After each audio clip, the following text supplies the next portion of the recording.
خطیب اہل سنت ناشر مسلک اعلیٰ حضرت پاسبان مسلک اعلیٰ حضرت حضرت مولانا سید اختر صاحب قبلہ کی آمد ہے. نعرہ استقبال، نعرہ تکبیر، سب اٹھائیے ہاتھوں کو. نعرہ رسالت، عرس رضوی، نعرہ تکبیر. نجدیوں کو مال و دولت چاہیے، سنیوں کو اعلیٰ حضرت چاہیے. حاضرین اجلاس السلام علیکم.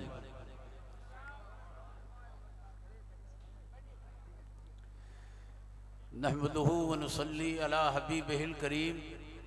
اما بعد فاعوذ باللہ من الشیطان الرجیم.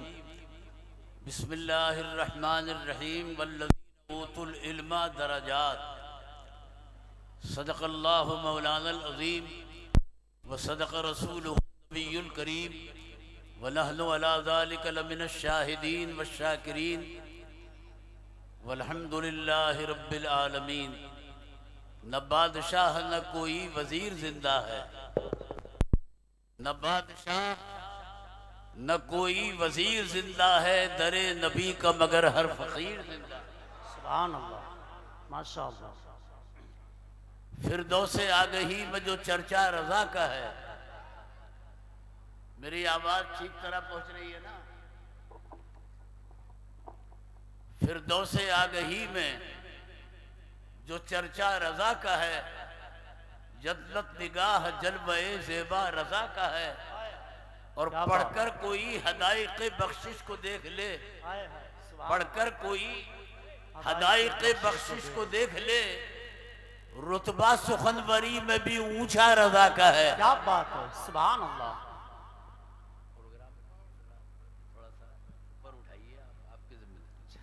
رتبہ سخنوری میں بھی اونچا رضا کا ہے.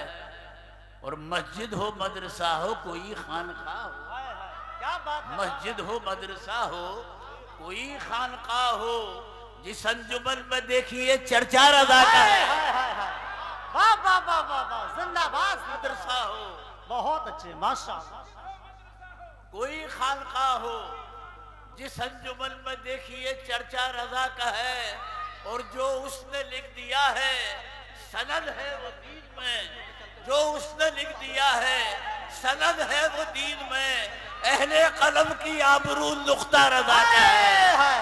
نعرہ تکبیر، نعرہ رسالت، خاندان اعلیٰ حضرت، عرس رضوی. سبحان اللہ. جو اس نے لکھ دیا ہے. بھئی آپ بھی بیداری کا مظاہرہ کریں. آپ نے تو سارا بوجھ اسٹیج والوں پر ڈال دیا. جو اس نے لکھ دیا ہے سند ہے وہ دین میں، اہل قلم کی آبرو نقطہ رضا کا ہے. اشرف علی تھانوی نے کہا تھا کہ اگر مجھے مولانا احمد رضا بریلوی کے پیچھے نماز کا اتفاق ہو جائے تو میں پڑھ لوں گا، اس لیے کہ وہ میرے نزدیک عاشق رسول ہیں. اب اس فتوے کو سامنے رکھتے ہوئے شعر ملاحظہ فرمائیے.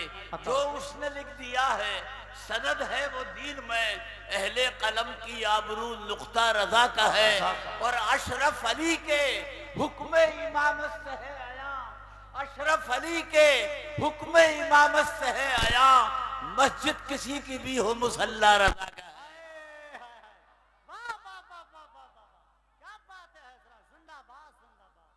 مسجد کسی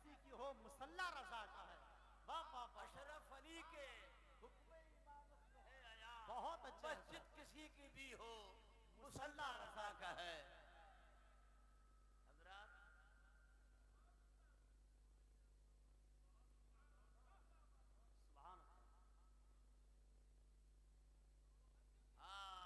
رضا علی کے حکم امامت سے ہے آیا، مسجد کسی کی بھی ہو مصلی رضا کا ہے. ماشاءاللہ. احمد رضا کا تازہ گلستان ہے آج بھی، خورشید علم ان کا درخشاں ہے آج بھی، سب ان سے جلنے والوں کے گل ہو گئے چراغ. احمد رضا کی شمع فروزہ ہے آج بھی. یہ اشعار مرزا صاحب مرحوم کے ہیں، وہ چلے گئے ہمیں اشعار دے گئے. اب اس اشعار میں ایک اضافہ میں نے بھی کیا ہے. میں نے بھی بہت شاعری کی ہے مگر اب مہنگائی کی وجہ سے ہو نہیں رہی ہے نا. ہاں شاعری میں مہنگائی نہیں ہے، شاعری پر مہنگائی کا اثر پڑا ہے. احمد رضا کی شمع فروزہ ہے آج بھی. ہاں احمد رضا کی شمع فروزہ ہے آج بھی. اور برزخ میں تیرے نام کی ہے بس ہے رضا. برزخ میں تیرے نام کی ہے بس ہے رضا. اشرف علی کی روح پریشاں ہے آج بھی. واہ واہ واہ واہ واہ، ہے کیا بس بات ہے ہے حضرت، زندہ باد زندہ باد. علی کی بہت اچھے، روح پریشاں ہے آج بھی. آج بھی بہت اچھے، ماشاءاللہ بہت اچھے حضرت، ماشاءاللہ. حضرات اس وقت ہمارا ہندوستان کی مرکزی درسگاہ جامعہ نوریہ رضویہ کے صحن میں تشریف رکھتے ہیں. یہ ادارہ سرکار مفتی اعظم کی خواہش پر قائم کیا گیا ہے. یہ انہی کی تمناؤں کا مرکز ہے اور انہی کے سایہ کرم میں ترقی کی منزلیں طے کرتا ہے. اس کا انتظام حضور ملانی میاں کر رہے ہیں مگر فیض مفتی اعظم کا کام کر رہا ہے. بے شک، سبحان اللہ، کیا حضور بات. ملانی میاں کو خدا سلامت رکھے آمین کہ اللہم. یہ تاجدار اہل سنت حضور مفتی اعظم کے نواسے ہیں اور اپنے بھائی حضور تاج الشریعہ کے برادر اصغر ہیں اور ان کی زندہ یادگار ہیں. انہی کے پیغام کو لے کر دنیا میں گھوم رہے ہیں اور انہی کا فیض تقسیم کر رہے ہیں. اللہ تبارک و تعالی ان کے ادارے کو ترقی عطا فرمائے اور فیض کو زیادہ سے زیادہ عام فرمائے. بریلی شریف اہل سنت کا مرکز ہے. دنیا کے خوش عقیدہ مسلمان اس شہر کی طرف نسبت کو اپنے لیے باعث فخر سمجھتے ہیں. یہ شہر رقبے کے لحاظ سے دلی سے چھوٹا ہے نا، مگر شہرت میں بڑا ہے. دلی ملک کی راجدھانی ہے مگر بریلی پر خدا کی مہربانی ہے. دلی سیاست کا مرکز ہے، بریلی عقیدت کا مرکز ہے. دلی میں زلف سیاست کو سنوارا جاتا ہے، بریلی میں قلب و روح کو نکھارا جاتا ہے. دلی کے کوچاؤ بازار میں سامان بکتے ہیں، اعلیٰ حضرت کے آستانے پہ عشق و عرفان کے خزانے لٹتے ہیں. کہنے والے نے کہا ہے کہ یہ بریلی نہیں ایمان کا مسکن ہے یہاں. یہ بریلی نہیں ایمان کا مسکن ہے یہاں. عاشق سید ابرار کا مدفن ہے یہاں. ایک نئی رت ہے یہاں، علم کا گلشن ہے یہاں اور بھینی بھینی ہے فضا. عشق کا ساون ہے یہاں. پھول تو پھول ہے، کانٹے بھی سیا دیتے ہیں. وہ ذرے اس شہر کے سورج کا پتہ دیتے ہیں. سبحان اللہ، واہ واہ. حضور ملانی میاں کو خدا سلامت رکھے. کیا جملہ ارشاد فرمایا تھا کہ اعلیٰ حضرت قوم کے پٹھان ہیں مگر علم کی چٹان ہے، اس لیے ہم ان پہ قربان. سبحان اللہ، سبحان اللہ. اعلیٰ حضرت کسی فرد کا نام نہیں ہے، عشق رسول کی تحریک کا نام ہے. علم کے بحر بے کراں کا نام ہے. تقوی و پرہیزگاری کے جبل اعظم کا نام ہے. جرأت و ہمت کے پہاڑ کا نام ہے. شعر و سخن کے تاجدار کا نام ہے. دنیا میں حضرتوں کی کمی نہیں ہے مگر اعلیٰ حضرت ایک ہے، وہ بریلی میں ہے. اعلیٰ حضرت بنتے نہیں ہیں، پروردگار بناتا ہے. جو لوگ اعلیٰ حضرت بننے کی کوشش کرتے ہیں وہ حضرت ہی رہیں تو بہتر ہیں، ورنہ اعلیٰ حضرت کے چکر میں حضرت سے بھی چلے جائیں گے. اعلیٰ حضرت وہی ہو سکتا ہے کہ جس نے 4 سال کی عمر میں ناظرہ کر لیا ہو، 1 ماہ ہمیں قرآن کا حافظ بن کے دکھا دیا ہو، 6 سال کی عمر میں سیرت کے عنوان پر 2 گھنٹہ اہل علم کے سامنے تقریر کر دی ہو. سبحان اللہ، سبحان اللہ. 8 سال کی عمر میں ہدایت النحو جیسی کتاب کی عربی شرح لکھ دی ہو. 10 سال کی عمر میں مسلم الثبوت جیسی کتاب پر عربی میں حاشیہ چڑھا دیا ہو اور پونے 14 برس کی عمر میں جملہ علوم و فنون حاصل کر کے جب بریلی میں سوداگری محلے میں بیٹھے ہوں تو ہندوستان ہی نہیں، بر صغیر ہی نہیں، پوری دنیا میں علم کا دریا بہا. اعلیٰ حضرت جہاں سرکار کے عاشق تھے وہاں سنتوں کے بھی عاشق. مسجد کی طرف چلتے تھے، چھوٹے چھوٹے قدم رکھتے تھے تاکہ قدموں کی تعداد بڑھ جائے تو نیکیوں کی تعداد بھی بڑھ جائے۔ واہ واہ واہ واہ۔ رات کو سوتے تھے تو جسم کو نام محمد کی شکل دے لیا کرتے تھے کہ ہو سکتا ہے یہ زندگی کی آخری رات ہو، موت آئے تو مجھے اس شکل پر آئے۔ بریلی شریف آپ کا مولد بھی ہے، آپ کا مسکن بھی ہے، آپ کا مدفن بھی ہے۔ یہاں کے مسلمان ہی نہیں، غیر مسلم بھی آپ کی ذات پر فخر کرتے ہیں۔ وہ کہتے ہیں کہ بھائی ہمیں ان سے لگاؤ ہے، عقیدت ہے کہ ان کی وجہ سے ہمارے بریلی کو بریلی شہر کہا جاتا ہے۔ واہ واہ واہ واہ، سبحان میں اللہ۔ کہتا ہوں کہ اعلیٰ حضرت کی ذات صرف بریلی نہیں، پورے ہندوستان کے لیے فخر کا باعث ہے کہ آپ نے اس ملک کا نام باہر کی دنیا میں مشہور کیا۔ اہل عرب جو کسی کو خاطر میں نہیں لاتے، اعلیٰ حضرت جب عربستان پہنچے تو عربوں نے بڑھ کر آپ کا استقبال کیا، خیر مقدم کیا، سندوں پر دستخط کرائے، خلافتیں حاصل کی اور مصلی امامت پر کھڑا کر کے خود مقتدی بن گئے اور انہیں امام بنا دیا، مجدد ملت حاضرہ کا لقب دے دیا۔ میرے بزرگوں اور بھائیوں، اعلیٰ حضرت کی ذات صرف بریلی نہیں، ہندوستان کے لیے باعث فخر ہے۔ آج ان کا نام پوری دنیا میں ہے۔ میرے بزرگوں اور بھائیوں، دنیا میں کچھ افراد ایسے بھی ہیں کہ جن پر اللہ کا انعام ہوا ہے۔ ہم نماز میں انہی کے راستے پہ چلنے کی دعا کرتے ہیں۔ جب ہم یہ آیت پڑھتے ہیں کہ صراط الذین انعمت علیہم، ان کے راستے پر چلا کہ جن پر تم نے انعام کیا ہے، تو ہم سوچتے ہی نہیں بلکہ چونکتے ہیں کہ انعام تو انسان کو دیا کرتا ہے۔ یہ کون لوگ ہیں کہ جن کو خدا نے انعام دیا؟ اگر گورنمنٹ آف انڈیا کسی کو انعام دے دے، اس کی عزت میں چار چاند لگ جائیں۔ اب آپ اندازہ لگائیے کہ ان حضرات کے وقار کا عالم کیا ہوگا کہ جنہیں کسی حکومت وقت نے نہیں، خالق کائنات نے انعام دیا۔ خدا باقی ہے، اس کا انعام بھی باقی، انسان فانی، اس کا انعام بھی فانی۔ ہمارے مراد آباد کے ایک شاعر کو جب یہاں سماج وادی کی حکومت تھی تو اتر پردیش اردو اکیڈمی نے 10,000 کا انعام دیا تھا۔ وہ میرے تعلقات والوں میں سے تھے۔ میں 1 ماہ کے بعد جب ان کو مبارکباد دینے پہنچا، من کا مبارک ہو کہ حکومت نے آپ کی شاعری کی قدر کی، 10,000 کا انعام دیا، تو کہنے لگے کہ یہ انعام نہ ملتا تو اچھا تھا، مجھے تو اس انعام نے نقصان پہنچا دیا۔ من کے کیا نقصان پہنچا دیا؟ کہنے لگے 1 مہینے پہلے انعام ملا تھا، اتنے مبارکباد دینے والے مہمان آئے کہ 20,000 خرچ ہو گئے۔ میں سمجھ گیا کہ انسان فانی ہے، اس کا انعام بھی فانی، خدا باقی تو اس کا انعام بھی باقی۔ آؤ تلاش تو کرو وہ کون لوگ ہیں جن کو خدا نے انعام دیا ہے، وہ جن کے راستے پہ چلنے کی ہم نماز میں دعا کرتے ہیں۔ اس دنیا میں قارون جیسا مالدار بھی گزرا، یزید جیسا پاورفل بھی گزرا، عبد الملک جیسا سیاستداں بھی گزرا، پرتھوی راج جیسا راجہ بھی گزرا، آصف الدولہ جیسا نواب بھی گزرا۔ تو کیا ان میں سے کسی کو انعام دیا گیا؟ بالکل نہیں۔ تو مولانا بتائیے کہ پھر انعام کس کو دیا گیا؟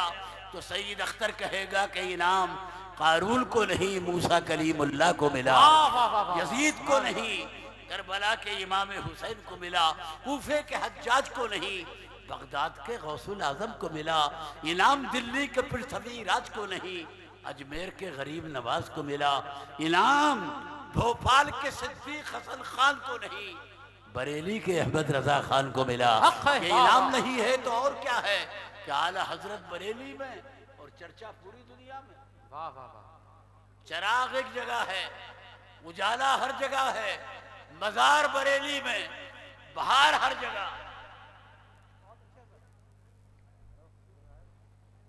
آج ہم جس نازک دور سے گزر رہے ہیں اس کا تقاضا یہ ہے کہ ہم اعلیٰ حضرت کی تعلیمات کی طرف رجوع کریں۔ انشاءاللہ تمام دکھوں کا علاج اس تعلیم میں موجود ہے۔ اسلام خدا کا پسندیدہ دین ہے، دنیا کی کوئی طاقت اس کو مٹا نہیں سکتی۔ آج تک اس کا باقی رہنا اس بات کی دلیل ہے کہ کوئی حفاظت کرنے والا اس کی حفاظت کر رہا ہے۔ میں اپنے مسلمان بھائیوں کو مشورہ دوں گا، ان سے گزارش کروں گا کہ اسلام کی حفاظت وہ خدا پر چھوڑ دیں، اسلام سے فائدہ اٹھانے کی کوشش کریں، اس کا نمونہ بن کر دکھانے کی کوشش کریں، اس کو زندگی میں نافذ کریں، تاکہ غیر بھی کہنے لگے کہ جب امتی ایسا ہے تو پیغمبر کیسا رہا ہو۔ حضرت عیسیٰ علیہ السلام نے 2000 برس پہلے کہا تھا کہ درخت اپنے پھل سے پہچانا جاتا ہے۔ اس ارشاد کا مطلب یہ ہے کہ ہر بڑے کی پہچان چھوٹا کراتا ہے، درخت کی پہچان پھل کراتا ہے، باپ کی پہچان بیٹا کراتا ہے، استاد کی پہچان شاگرد کراتا ہے، پیر کی پہچان مرید کراتا ہے، امام کی پہچان مقتدی کراتا ہے، اور نبی کی پہچان امتی کراتا ہے۔ امتی وہ ہے کہ جسے دیکھ کر نبی یاد آئے، جس کے اخلاق کو دیکھ کر نبی کا اخلاق یاد آئے، جس کی سیرت کو دیکھ کر نبی کی سیرت یاد آئے۔ آج کے نوجوان کو دیکھ کر اگر عامر اور سلمان یاد آئیں تو ڈوب مرنے کا مقام ہے۔ مسلمان نوجوان تو وہ ہونا چاہیے کہ جسے دیکھ کر خالد ابن ولید یاد آئیں، صلاح الدین ایوبی یاد آئیں، طارق ابن زیاد یاد آئے، سندھ کا وہ قاسم یاد آئے کہ جس کے چہرے کو دیکھ کر سندھ کے غیر مسلموں نے کہا تھا کہ یہ چہرہ جھوٹے کا نہیں ہے بلکہ سچے کا ہے، یہ رد کرنے کے قابل نہیں ہے، قبول کرنے کے قابل ہے۔ اعلیٰ حضرت فاضل بریلوی کا گھرانہ آفتاب و ماہتاب ہے، سبحان اللہ۔ اوپر دیکھیے تو مفتی نقی علی ہیں، مفتی رضا علی ہیں، ادھر نیچے کو دیکھیے تو حجت الاسلام مولانا حامد رضا ہیں، سرکار مفتی اعظم ہیں، نہ ان کا جواب ہے نہ ان کا جواب ہے۔ مفتی رضا علی خواہ علیہ الرحمت والرضوان ایک مستجاب الدعوات عالم دین تھے۔ ہولی کے زمانے میں بریلی کی کسی گلی سے گزر رہے تھے، اوپر سے کسی غیر مسلم عورت نے آپ پر رنگ ڈال دیا۔ آپ کے جو ساتھ میں تھے لوگ بہت غصہ ہوئے اور چاہا کہ اس کو اتار کر سزا دیں، مگر آپ نے فرمایا کہ نہیں، بہت اچھی سزا دی جائے گی۔ ہاتھ اٹھا کر دعا کرنے لگے کہ پروردگار، اس نے مجھے اپنے رنگ میں رنگنا چاہا ہے، تو اسے اپنے رنگ میں رنگ دے۔ اتنا کہنا تھا کہ دعا قبول ہو گئی۔ آپ تو اپنے ساتھیوں کے ساتھ قیام گاہ پہ پہنچ گئے، مگر ادھر عورت کا دل پلٹا۔ اس نے غسل کیا، کپڑے بدلے، اور فوراً آپ کے کاشانے پر پہنچ کر کہنے لگی، وہ جو ہاتھوں کو دعا کے لیے اٹھایا تھا اللہ نے قبول کر لیا ہے، میں آپ کے رنگ میں رنگ گئی ہوں، اب مجھے کلمہ پڑھائیے اور نبی کے غلاموں میں شامل کر لیجیے۔ سبحان اللہ۔ ادھر دیکھیے،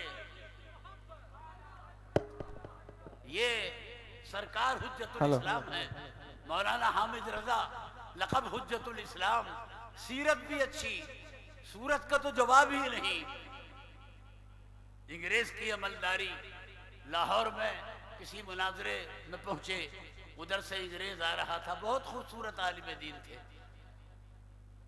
ادھر سے آپ جا رہے تھے، اس کی نظر جو آپ کے چہرے پہ پڑی تو دیکھتا ہی رہ گیا۔ کسی نے اس سے پوچھا، کیا دیکھ رہا ہے ان مولانا کو، کیا سوچ رہا ہے ان مولانا کو دیکھ کر؟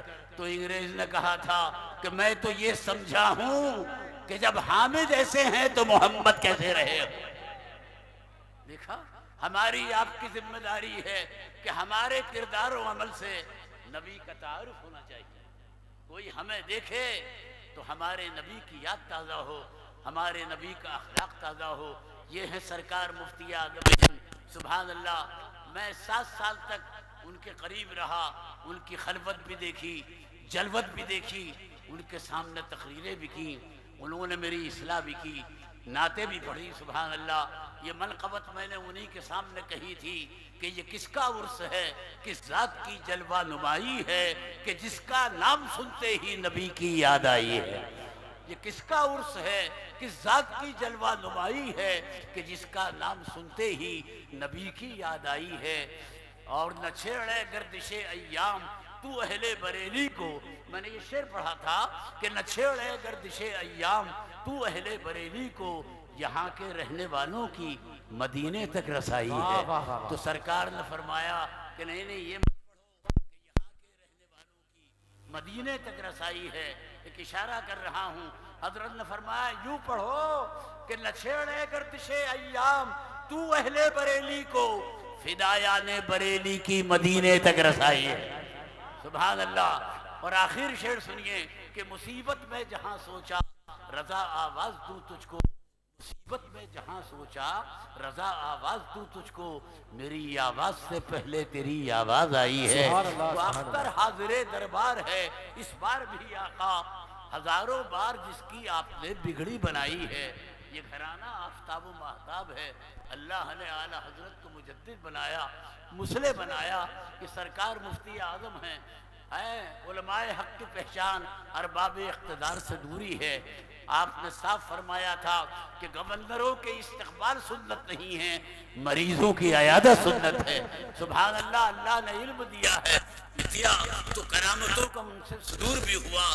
پرانے شہر کے ایک صاحب حج کرنے کے لیے گئے، اس کے بعد وہ واپس آئے تو انہوں نے کہا تو بھئی سرکار مفتی اعظم حج سے کب تشریف لائے؟ تو لوگوں نے کہا کہ وہ اس سال حج کو گئے نہیں ہیں۔ تشریف لانے کا کیا سوال پیدا ہوتا؟ عیدگاہ میں انہوں نے نماز پڑھی ہے، ہم نے دیدار کیا ہے، نیاد حاصل کیا ہے۔ انہوں نے کہا نہیں وہ تو حج کو گئے ہیں، تم لوگ مذاق کر رہے ہو۔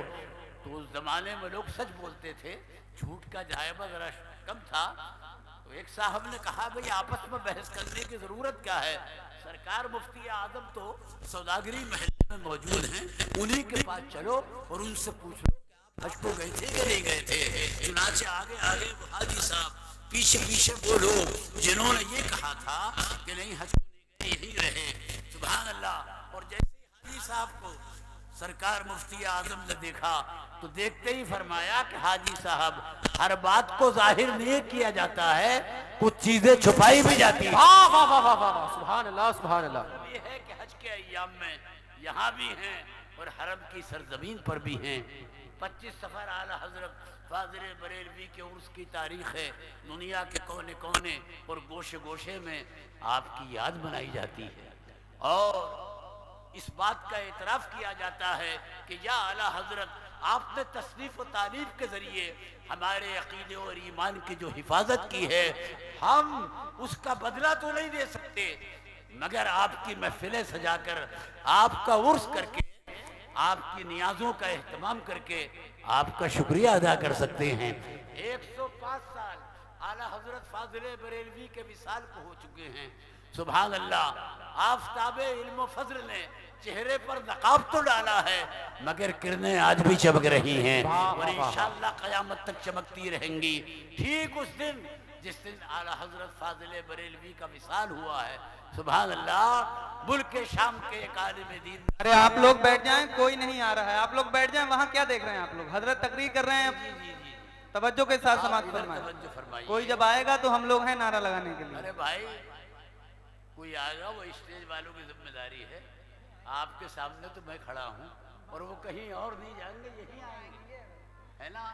تو دیدار میں اتنی جلدی کیوں کر رہے ہو؟ سبحان اللہ۔ حضور ملانی میاں کا دیدار کیجئے، یہ مفتی اعظم کی زندہ یادگار ہے۔ سبحان اللہ، سبحان اللہ۔ پیاسا سمندر کے پاس جاتا ہے مگر اے جامعہ نوریہ کے جلسے میں آنے والوں، تم خوش قسمت ہو کہ پیاسا سمندر کے پاس جاتا ہے۔ یہ فیوض و برکات کا سمندر خود آپ کے درمیان آ کر بیٹھ گیا ہے۔ اب بھی آپ اگر پیاسے رہے تو یہ آپ کی غلطی ہوگی۔ میں ایک چھوٹا سا واقعہ میں نے شروع کیا ہے، وہ ادھر توجہ فرمائیے، سلسلہ آمد کا جاری رہے گا۔ ملک شام کے ایک عالم دین نے ٹھیک 25 سفر کو اعلی حضرت کے وصال کے وقت یہ خواب دیکھا تھا۔ یہ ہندوستان ہے، وہ ملک شام ہے۔ اس نے سرکار کو اور صحابہ کو دیکھا کہ سرکار صحابہ کے درمیان تشریف رکھتے ہیں اور محفل پر سکوت طاری ہے اور ایسا لگ رہا ہے کہ کوئی آنے والا ہے۔ انہوں نے عرض کیا کہ یا رسول اللہ میں آپ پر قربان ہو جاؤں، یہ کس کا انتظار ہے؟ یہ محفل پہ خاموشی کیوں ہے؟ تو وہ ملک شام کے عالم دین کہتے ہیں کہ سرکار نے فرمایا کہ احمد رضا ہندی کا انتظار۔ واہ واہ واہ واہ واہ، سبحان اللہ، سبحان اللہ۔ ہم کتنے خوش قسمت ہیں کہ اعلیٰ حضرت کی وجہ سے سرکار کے زبان پر ہمارے ملک کا نام آئے۔ اس کے بعد جو آنکھ کھلی تو انہوں نے وہ وقت اور تاریخ نوٹ کر لی، اور اس کے بعد انہوں نے سوچا کہ سرکار جس کا انتظار کریں یقیناً وہ بہت بڑی شخصیت کا مالک ہے، چل کر ہندوستان اس سے ملاقات کرنی چاہیے، اس کا دیدار کرنا چاہیے۔ سفر کے وسائل محدود تھے، چنانچہ جیسے تیسے کر کے وہ دلی آ گئے۔ بحری جہاز سے سفر کیا ہوگا، وہ دلی میں آ کر بریلی کا راستہ معلوم کیا کہ بھئی بریلی جانے کا راستہ کدھر سے ہے؟ تو بتایا، ان سے پوچھا گیا کہ بریلی آپ کیوں جانا چاہتے ہیں؟ تو انہوں نے کہا کہ بھئی وہاں مولانا احمد رضا جو اعلیٰ حضرت کہلاتے ہیں، میں ان سے ملاقات کے لیے جا رہا ہوں۔ تو سائل جواب دینے والے نے جواب دیا کہ وہ تو وصال کر چکے ہیں اور ان کے وصال کو تقریباً 1 مہینہ ہو چکا ہے۔ تو یہ آپ دیدہ ہو گئے کہ افسوس کس مقام پہ ٹوٹی ہے اب کمن، 2-4 ہاتھ جبکہ لبے بام رہ گیا۔ بریلی سے دلی کا کوئی فاصلہ نہیں ہے، ان کا وصال ہو گیا۔ انہوں نے جو تاریخ لکھی تھی، اپنے سامان سے پرچہ نکالا، تاریخ دیکھی تو وہی 2:38 کا ٹائم، سمجھ گئے کہ اعلیٰ حضرت کا جب وصال ہوا ہے تو وہ موت کے بعد کہیں اور نہیں گئے ہیں، اپنے نبی کی بارگاہ میں گئے ہیں، پہنچی وہی جہاں کا خبیر ہے۔